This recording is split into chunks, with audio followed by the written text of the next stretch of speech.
2024-25 10వ తరగతి పబ్లిక్ పరీక్ష పేపర్లో తెలుగుకు సంబంధించి రామాయణం నుంచి కాండాలను గుర్తించండి అనే ఒక ప్రశ్న ఇవ్వడం జరుగుతుంది. దీనిలో అయోధ్యకాండలోని సంఘటనలు: 1.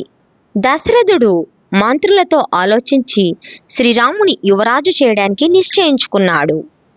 2. సభలోని వారంతా శ్రీరామ పట్టాభిషేకాన్ని సమర్థిస్తూ హర్షధ్వానాలు చేశారు. 3. శ్రీరామ పట్టాభిషేక మహోత్సవం కోసం అయోధ్య తనను తాను అలంకరించుకుంది. 4. నగరమంతా ఆనంద శోభ తాండవిస్తుండటం చూసి మందర కళ్ళల్లో నిప్పులు పోసుకున్నది. 5. కైకేయి చాలా ఆనందించి వార్త చెప్పినందుకు మందరకు విలువైన బహుమానాన్ని అందించింది.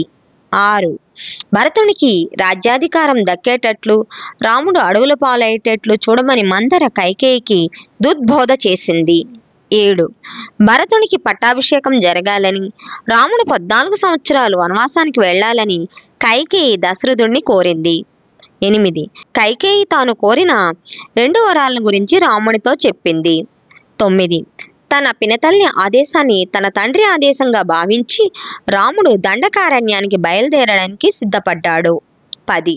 శ్రీరాముని మాటలు విన్న దశరథుడు శోకభారంతో స్పృహ కోల్పోయాడు. 11. పుత్ర వ్యామోహంతో కౌసల్య శ్రీరాముని వెంట వనవాసానికి సిద్ధపడింది.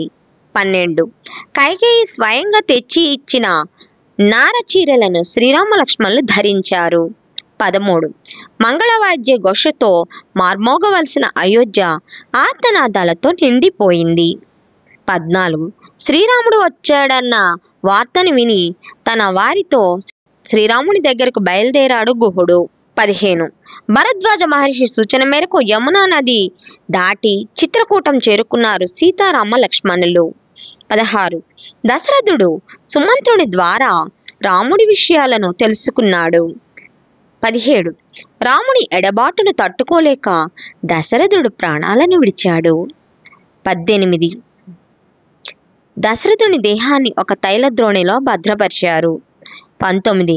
గుహుని సహకారంతో భరద్వాజ ఆశ్రమం చేరుకున్నాడు భరతుడు. 20. భరతుడు దుర్బుద్ధితో ససైన్యంగా వస్తున్నాడు, మన ధనుర్బాణాలను సిద్ధం చేసుకుందామన్నాడు లక్ష్మణుడు. 21. భరతుని అభ్యర్థన మేరకు శ్రీరాముడు పాదుకలను అనుగ్రహించాడు. 22. భరతుడు నందిగ్రామం చేరుకుని పాదుకలకు పట్టాభిషేకం చేశాడు. 23.